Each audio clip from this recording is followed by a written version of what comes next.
Okay, let's get this seasonal goal setting workshop kicked off.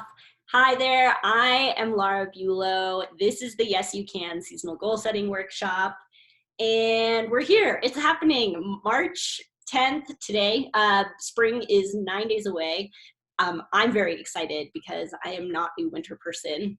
This is my spring shirt. So I'm all about like vibrancy and bright boldness, and I just can't wait for sunshine and warmer weather. The longer days like already are making such a difference in my life. So I hope that you are excited too.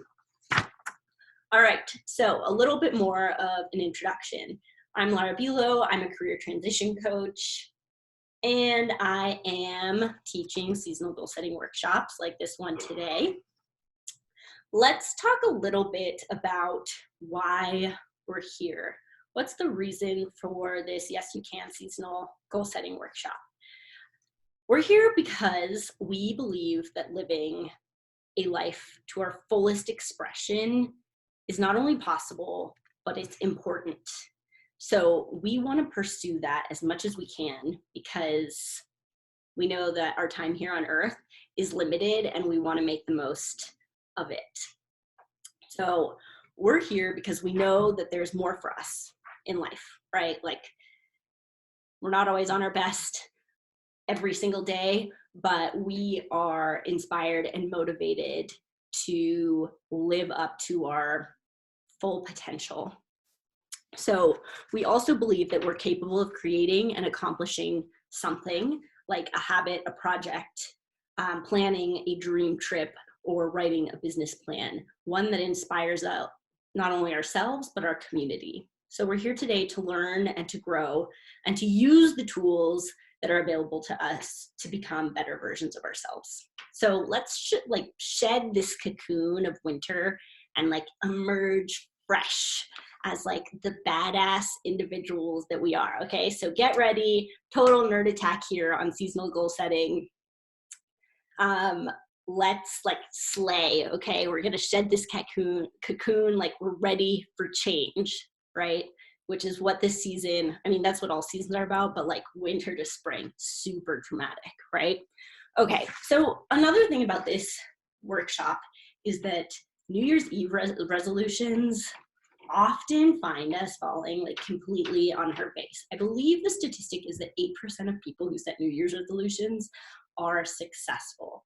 That's sad. That's a sad statistic. It's less than 10%. But, you know, if we believe that there's a purpose to life, then we can bring that purpose to ourselves. We don't need the New Year's Eve resolutions to drive forward change, right? You know, it's just a little, it's too big. We want to create something more bite-sized, something that goes a little, it's more personal, right? A little bit more personalized than New Year's Eve resolution. So why are we here today? Because we want community, we want accountability, and we want to achieve things. We want a sense of accomplishment in our life.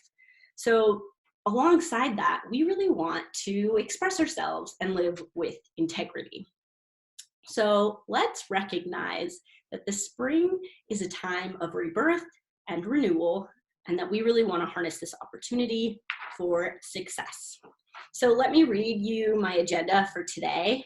I'm going to list it out and then we'll hit each item one by one. So where are we going to start? We're going to start by reviewing goal setting exercises. We're going to review the AIM SMART framework, followed by WOOP, that's WOOP, another framework for goal setting.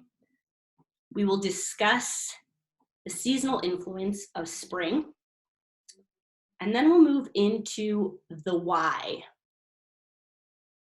What we'll be hitting on with the why is we'll talk a little bit about Simon Sinek's TED Talk, Start with Why.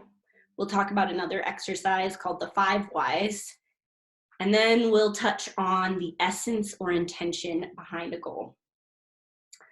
We will also discuss a little bit the happiness research that is currently available to us so that we can back up our goals with science. Then there will be a moment where you get to like choose your goal if you haven't already, but really take a moment to like reflect and use what you've learned and gleaned from this webinar to apply to your goal. After that, we're going to do a little bit more digging by reviewing the obstacles, which is one of the O's in WHOOP, to talk about positive versus negative thinking. We're going to brainstorm some open-ended questions around your goal and discuss your plans moving forward. We're going to wrap everything up talking about a little bit more about my work as a coach and a little bit about the following workshop, which will be the summer seasonal goal setting workshop, okay? If time allows, we would get into some Q&A. We might leave that for next time.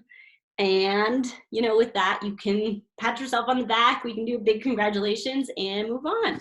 So, well, and move on really like 7 days. We have about 9 days until the first day of spring, right? And that allows you to sort of reflect, tweak your goal as you need to, and then put it into action on the first day of spring, March 19th, okay, 2020. Let's dive in. Let's talk about some goal setting exercises. All right, so starting with the AIM SMART framework. Many people use SMART goals. They're very popular.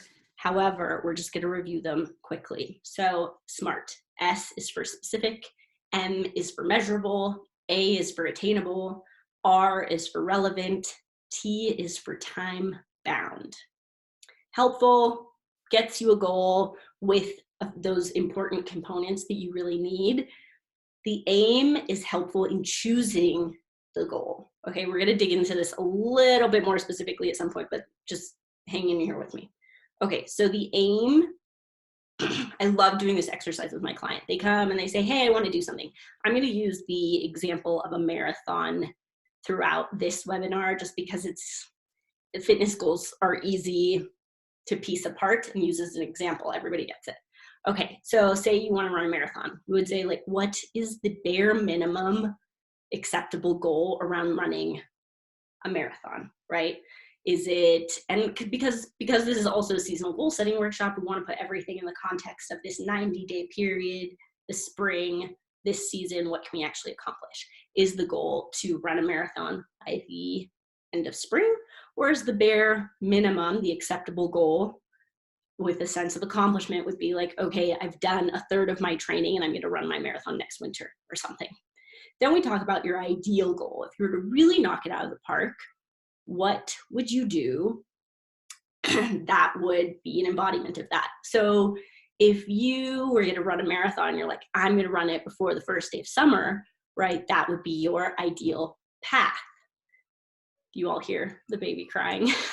Like I said, soundtrack of life in this house. All right, so that would be your ideal goal, to run the marathon before the first day of summer. It's pretty, those are two extremes, right? We're using it as an example. Then the M, aim, acceptable, ideal, middle, path, okay? So what happens then? What's the happy medium between these two things? Let's say that it is using the spring and summer to train and running your first marathon in the fall, right? So this is just a really nice way to sort of look at what your expectations are, and also, like, to bring it back to the SMART exercise, like, what's relevant and actually attainable, right? Maybe you're a new mom, you don't have that much time to train. Maybe you're in the middle of a career transition and that's really a higher priority than training. Or maybe you're in the middle of a career transition, therefore you have tons of time to train, right? So just using the context of your life to craft a goal that is really going to work for you, okay? So SMART goals with the AIM component, right? And you can really mix and match a lot of these goal setting frameworks if you care to do so. The SMART goals is an easy one. This next one, the WHOOP, is also really fun and brings in an additional element, okay? So moving on to the WHOOP framework. W is for wish. O is for outcome. Next O is for the obstacle, and P is for plan. So the additional element here is the obstacle, which is very, very important. And we're going to dig into this when we talk about positive and negative thinking and looking at the obstacles that might get in the way of your goal. So we'll get into the details of that, right? So the WHOOP framework allows you to set up your wish. Let's think of a big dream that we have. I want to go on this trip. I really want to run this marathon. What's the outcome? Not only will you run the marathon, but what's the outcome of running a marathon, right? It means that you've been running regularly, your fitness has increased, your endurance has increased. Hopefully you've been eating well to fuel your body for this really intense race, right? You're setting an example to your friends and family, to your community. You're making a commitment to your health and fitness. Okay, so those are all outcomes that can be listed and brainstormed when you're doing this WHOOP exercise, right? Then the obstacle, think about everything that might get in your way, that might slow you down, that might stop you from accomplishing these things, from accomplishing the wish, from getting those outcomes. Then the planning aspect, right? And that again includes all of the SMART goal elements. So talking about like, how can I make this more specific? What's important as far as what am I measuring? What are my deadlines? How is this time bound? Okay, great. So that's the WHOOP framework. Now let's discuss some of these seasonal influences. Spring, woo! I'm so excited.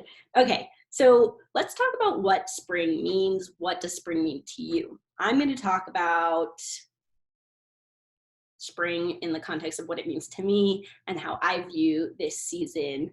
And then I'm going to ask you some open-ended questions that I would like you to take the time to mull over and really think about the answers, okay, and incorporate them as much as you can into thoughts around your goal. So this is the season of rebirth. We're transitioning out of the cold, out of the darkness. We're waking up from hibernation, right? Like on certain continents and in certain countries, it's like ice, darkness. I love thinking about bears like hibernating in their cave. And spring is like cracking all of this open. The world is becoming green again. Things are beginning to sprout and to grow. Like we're planting things in our gardens. We're watching our environment like completely transform, right? Like rebirth, transformation, amazing. So spring is often seen as the beginning of things, kind of, because of this rebirth and renewal aspect. Writing all of this, I actually was like, why doesn't the year start in spring? But anyway, that's a different topic. So I just love this concept of like, okay, you know, we're going, winter is like this going inward, becoming introverted, like, you know, darkness, rest, reflection, just very inward, sleeping. And then this spring, like this opening, sometimes an explosion, right? And just this new growth. So as I go through this list of questions about what spring means to you, I'd also like you to be thinking about the senses: taste, sight, smell, sound, and touch. There's a question in here about that specifically, but just keep them in mind, okay? So here's my list of questions to get you thinking about the spring. What kind of spiritual and religious holidays are on the calendar? The first one that comes to mind for me is Easter, right? That's pretty soon. Okay, what do you believe? What is important to you? What are important transitions on your calendar? What events, other than religious holidays, are happening in the coming months? And this can be personal, it can be about your business, it can be about your career, whatever. Just think about everything that you have on your calendar and that you would like to participate in the coming months. What projects do you have in the works for your job or your business? What is something that you would like to put behind you? What's something you're looking forward to? What does rebirth and renewal look like? What does it feel like? Smell like? Taste like? Is there a color that represents this season for you?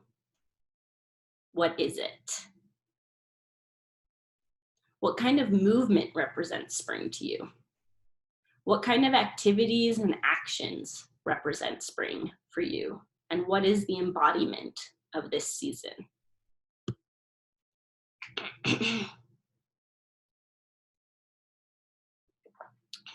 Okay, so those are my seasonal influences for spring.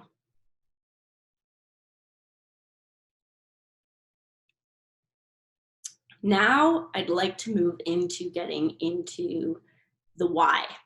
This is an element of goal setting that is often completely left out. I actually don't know if I've ever gone to a goal setting workshop where people really like hammered on the why. For me, this is important because of all the things that I believe, right? Like if we're really here to be like a full expression of ourselves, you know, we're all gonna die. So like if we're like each creative and unique human beings, and you know, half of our purpose is like figuring out what our purpose is, if you're into that sort of thing, then like the why couldn't be more important. And so many of us pursue goals that are not our goals. They're someone else's goals. They're our dad's goals. They're our sister's goals. They're our boss's goals. They're society goals about like, you know, who you are and who you're supposed to be. And they're external measures of success that we didn't intentionally choose ourselves. So the question of why, of figuring out your why, is where we should start, because this is where we're going to find our own truth. It's going to put us into alignment, and it's going to give us, it's going to connect us to the power that will inspire us to pursue our goals. And it won't have to be this like pushing, like I have to get motivated, I have to push myself and squeeze myself into this goal, like get into this space where I need to go do it. It'll be more of an internal inspiration rather than an external motivation. Okay, let's move on. So figuring out your, that's why I'm including this section in the seasonal goal setting workshops, because if you can connect to a deep why and really understand your true motivation for wanting to pursue a project or a goal, then it's going to be so much easier to be successful and to understand yourself every step of the way, right? Whether that means like failing as in, you know, taking a step back before taking 2 steps forward, that sort of thing, okay? So we want to be in alignment, in integrity. We want to embody our authentic selves when setting goals. So I actually looked up the definition of integrity when I was writing this and getting ready for the workshop, because I was like, well, you know, let's get a definition, because getting definitions of words can often be very helpful. So integrity, it's the quality of being honest, the quality of being whole and undivided. Isn't that beautiful? I love it. I love the word integrity, and just this idea of like, it means being honest with yourself. It means being honest in both speech and action. So really like living as an example of what you believe, whole and undivided. Okay, so there's a lot of great information in there, and I'm very excited to talk about Simon Sinek's Start With Why video. I'm not gonna review the whole thing, but just give you a little tidbit, okay? So this will be included in the resources, but I highly recommend watching Simon Sinek's Start With Why TED Talk. The takeaway is people don't buy what you do, they buy why you do it.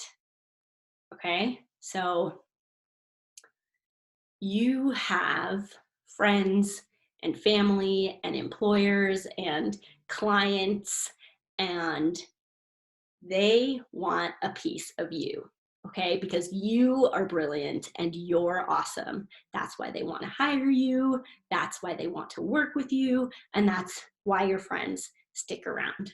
So Simon Sinek discusses about how there's, God, I don't even remember what it's called anymore.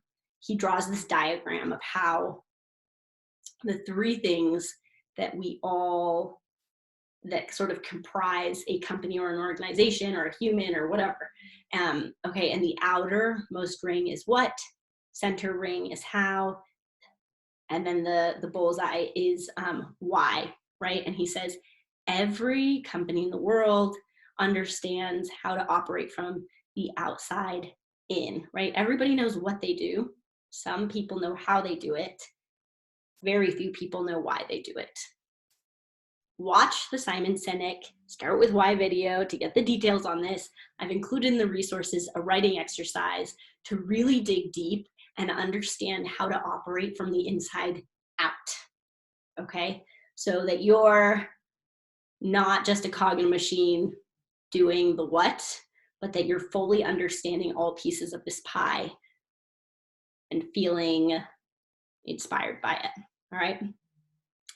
Okay, so in the writing exercise that I send you, it's going to be about crafting a why, how, what statement for yourself, okay? Next tool. This one can also be helpful with the Simon Sinek one. It's a little bit more basic. It's the 5 whys exercise. You can Google this as well. The premise is keep asking yourself why a minimum of 5 times why in order to get to a deeper understanding of why you want to pursue a specific goal. Let's go back to our marathon example. Okay, you want to run a marathon. Why? Well, I think it would be really cool and exciting and it would get me really fit. Okay, why is that important to you?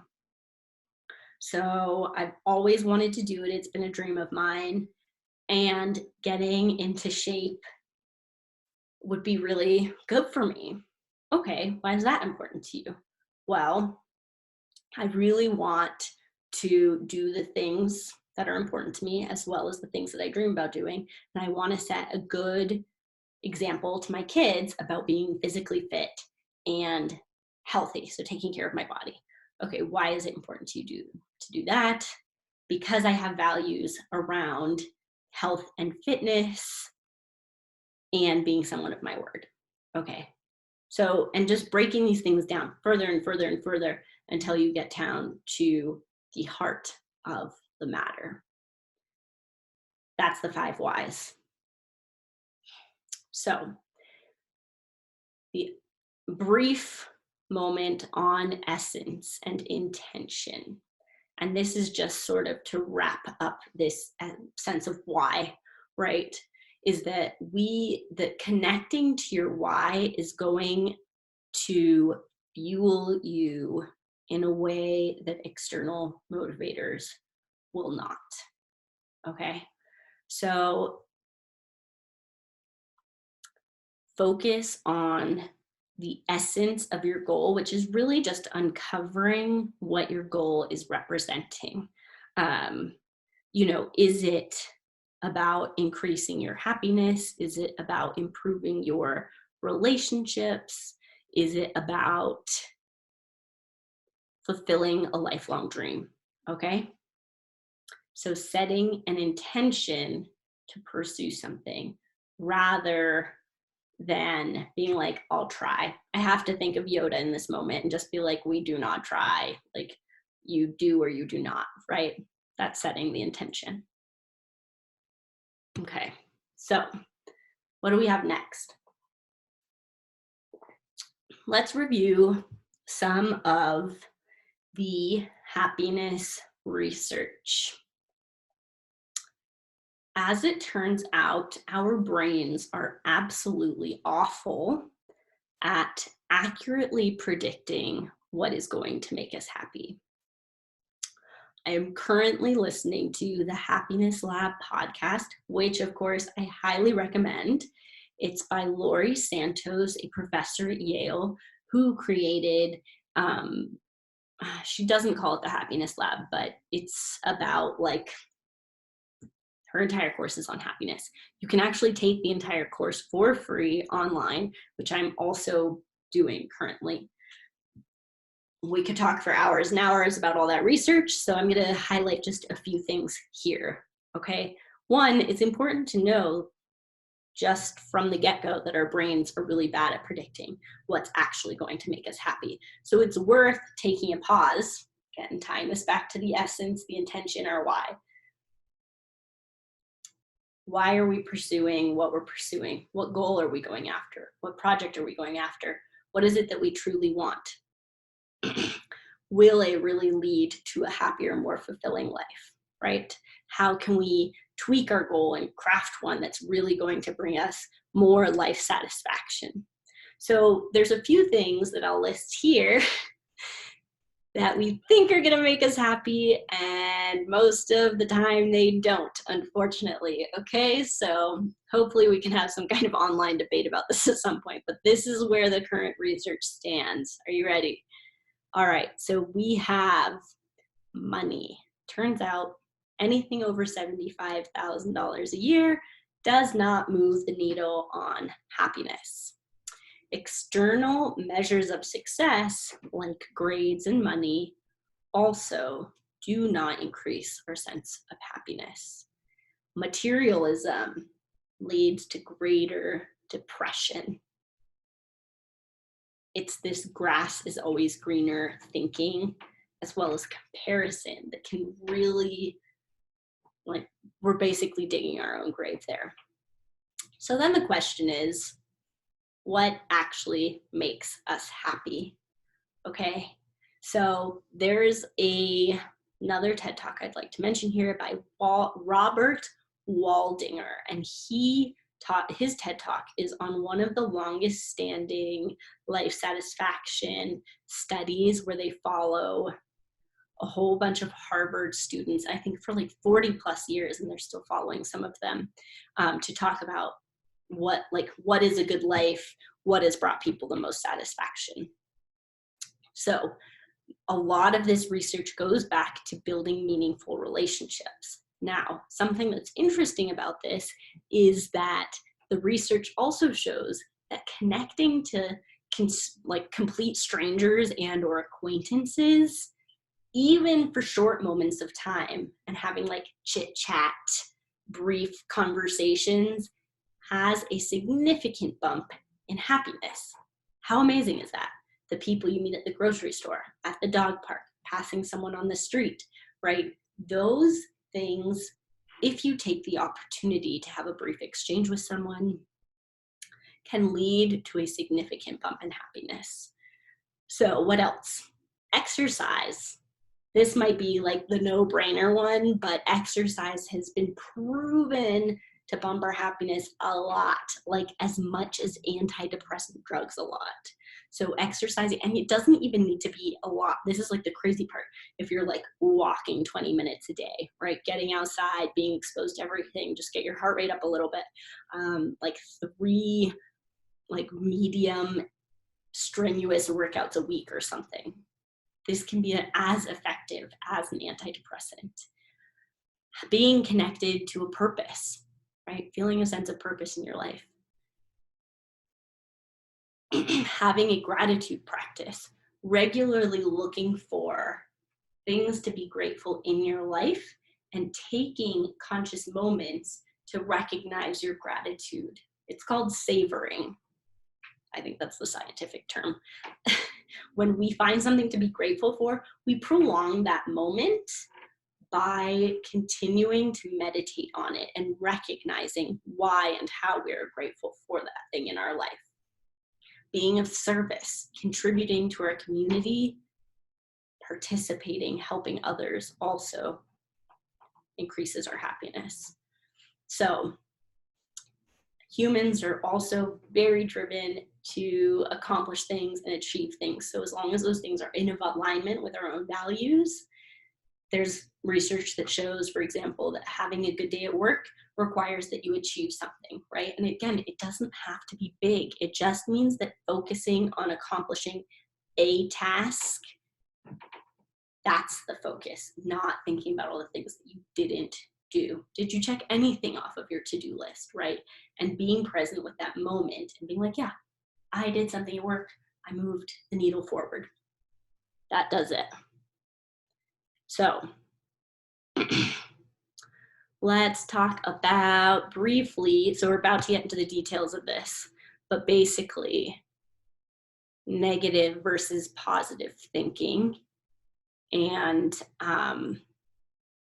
having a sense of achievement and grit, right? And having the ability to plan ahead and think about obstacles, that sort of thing, can lead to a greater sense of accomplishment, which leads us to be a little bit happier. So let's move on into this, the obstacles of the WHOOP, because this is a really significant portion of our goal setting, just like the why. Okay, so this is another thing where, like, when I was listening to episode 7 of the Happiness Lab, I just had like this mind-blowing moment of like, oh my God, why haven't I been using this like my whole life? Why didn't anybody tell me this?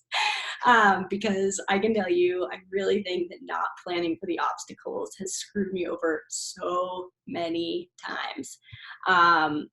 So here's a little nugget of gold, like wisdom nugget for you to chew on, because it really was a game changer for me, and I'm incorporating it into like everything now, okay?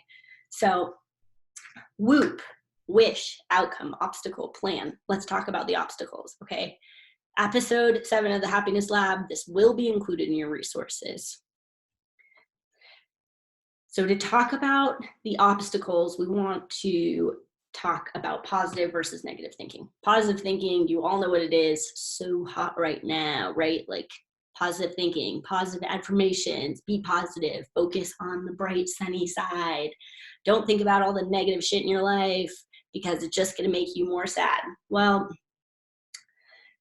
it's not that the stuff isn't helpful, but that's not the point of this, right? The point is that it can lead to self-sabotage if you're not prepared for the obstacles that might get in the way when you're pursuing a particular project or goal, right? So negative thinking is kind of the opposite, but I don't really like this label because it doesn't really highlight its effectiveness or its usefulness. So let's get into the weeds here a little bit, okay? It's basically thinking of all of the different outcomes and things that could happen along your journey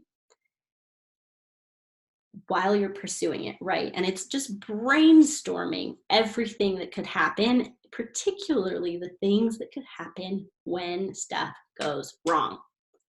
Okay, so it just this part like really requires you to use your imagination and to really think about the details of what might be stopping you from pursuing your goal. So then, once you've imagined all of that, you need to come up with a plan to handle it, right? And that way, if/when it occurs, you will be prepared to take action. You won't need to sit there and be like, well, shit, I don't know what to do. I'm so stuck. No, you will have thought about this and you'll be like, oh yeah, remember that time when I thought about this and I wrote it all out, and like, I'm so prepared. I don't even need to think about this because if A happens, then I do B, right? So it's really about laying the groundwork to set the stage for your success when stuff doesn't go the way that you want it to go. Now, I'm going to tell you a little story, which is in episode 7. It's going to make you want to listen to it even more. The examples that they use in episode 7 of the Happiness Lab to talk about negative thinking is Michael Phelps, right? An amazing story. I learned stuff about Michael Phelps in episode 7. It was great. So Michael Phelps, people, when he won like all of his freaking gold medals, craziness. So somebody asked him, when he broke a particular world record, somebody asked him, Michael, what was it like to swim blind? Because he had been swimming, and within the first lap, his goggles filled up with water. What?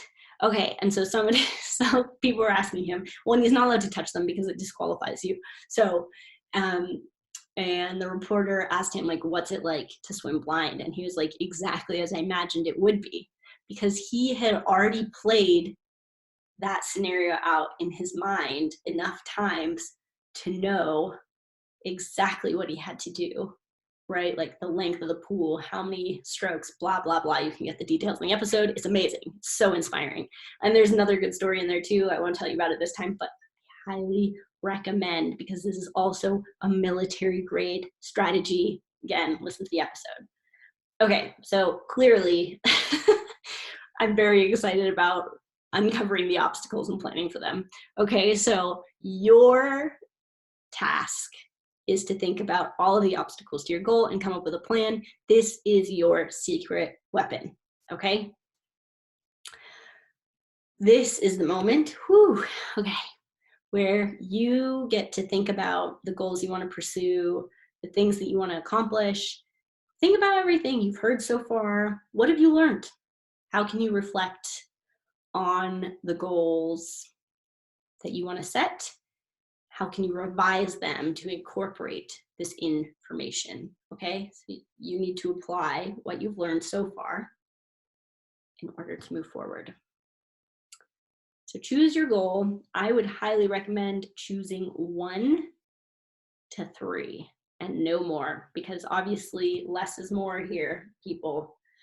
Spring may be the season of abundance, but let me tell you, if you choose 1 goal, you're much more likely to succeed than if you choose 3 to 5. So incorporate that as well.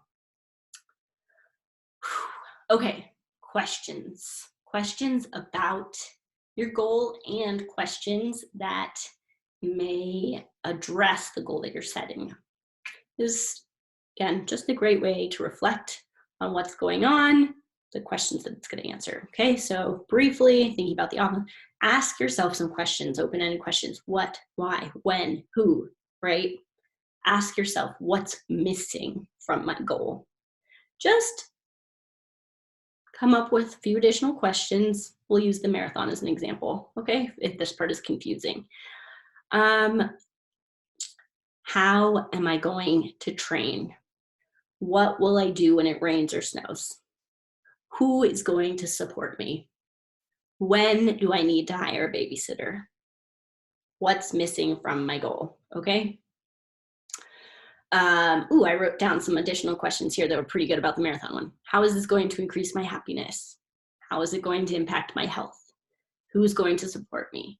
What will I do if I get injured? How can I increase my sense of control and confidence in myself? All right, so just spit out a few of these questions and just see them as seeds. You're just planting seeds with yourself to consider different aspects of your goal. All right, so moving forward. Now that you've uncovered your deeply moving why, you've explored and dissected everything that could go wrong, right? And you've gotten curious about the ins and outs of your goal, it's time to make your plan. You've got to put it in the calendar. You want regular deadlines. We're entering the second quarter, right? We have a 90-ish day project ahead of us.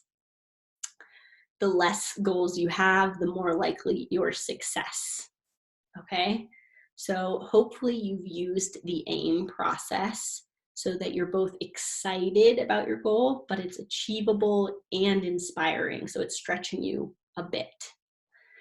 We don't want it to be too easy. We don't want it to be too hard, this middle way, something that is a good fit, okay? All right, so where does this bring us? This brings us to accountability and a little bit about my coaching work. So make sure to put these deadlines into your calendar. I recommend checking in with yourself a minimum of once per week, especially in the beginning. You've got to create a new habit for yourself to check in on this goal. If you're not checking in, how's it going to happen, right? How are you going to measure your success? And this goes back to the SMART thing. It has to be measurable. So what things can you do to measure? How are you going to quantify this? Even if it's like smiley face, neutral face, or sad face, find a way to quantify your goal and how you're going to measure it, okay? So put deadlines in your calendar, review your calendar so that you know, okay, today's check-in day, right? I do Money Mondays. I do Ask a Coach Tuesdays. I have check marks in my calendar to sort of track where I'm at. And if possible, this part's important, get an accountability buddy, friends, family, other forms of accountability to help solidify your success and your feelings of achievement. If you have people who know about your goal, you're going to have people to celebrate with along the way. So another way to hold yourself accountable if you're not using a coach or an accountability buddy is to post to social media, text somebody, tell somebody, like call people, like talk about your goal out loud to other people. It's going to increase your likelihood of, again, moving the needle on that goal or project significantly, because you'll know that you've planted the seed with somebody else, right? And they'll be like, oh, hey, how's that thing going? You were talking about running a marathon. Oh, hey, I've been wanting to get back in shape. Could I run a few miles with you? Whatever, right? So that's some free, highly helpful accountability that you can start to look for and ask for in your life. Even a social media post can be really helpful if you're into that kind of thing. No pressure. All right, so I'll be sharing a couple of accountability resources in the email. A lot of that will be you choosing what you're most comfortable with. So back to the beginning again, all right? I personally believe as a coach, we each have a unique purpose on this planet. Part of that purpose is figuring out what our purpose is, right? We're inspired, creative individuals, each and every one of us. Oftentimes with my clients, we're really working on how to re-inspire and reconnect them to their own creativity. Anyone and anything can be creative with a designer or artist's mindset. That's all it is. It's just a mindset. I'm here to help people learn and get in touch with their creativity and their own forms of inspiration, and really help them learn how to harness that power and execute it in their career, in their business, in their personal life. So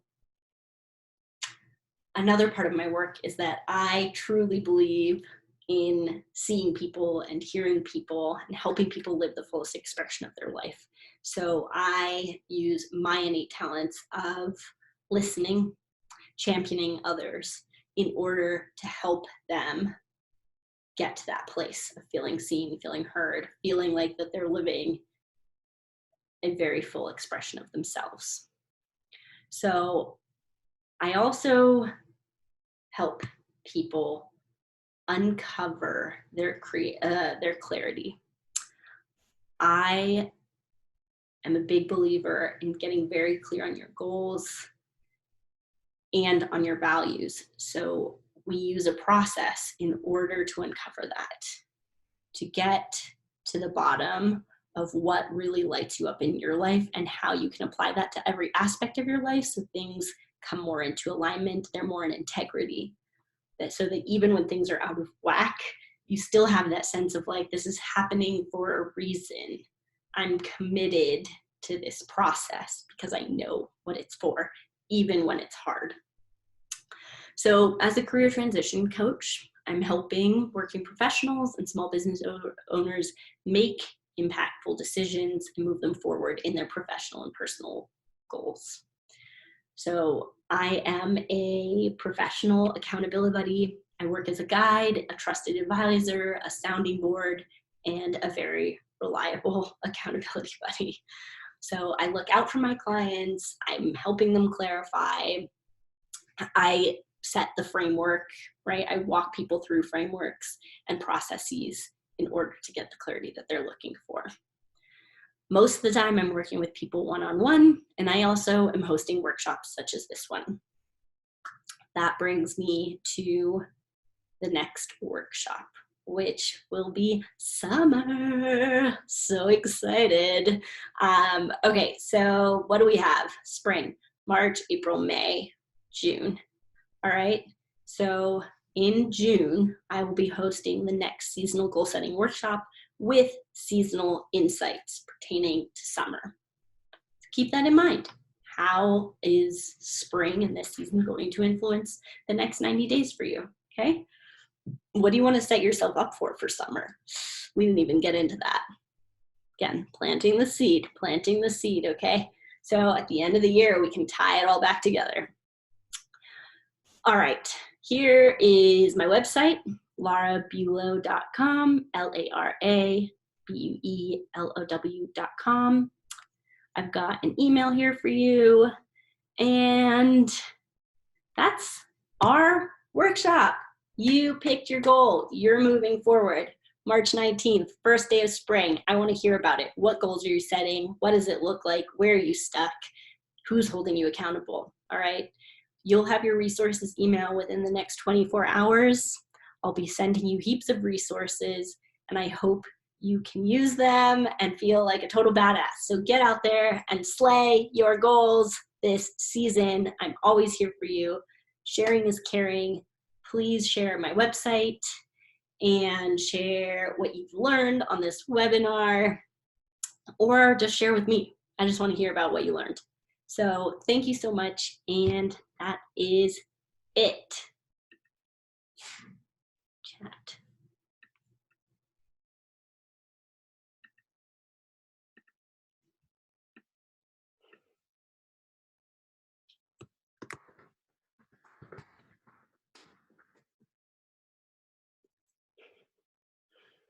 Thanks, Jeff. I'm assuming you're eating dinner with your wonderful wife, and I'm going to cut out now unless you have any questions that you want to ask. And that's all from me this evening. Wishing you all the best. Please keep me posted on your job search. All right, take it easy. Bye.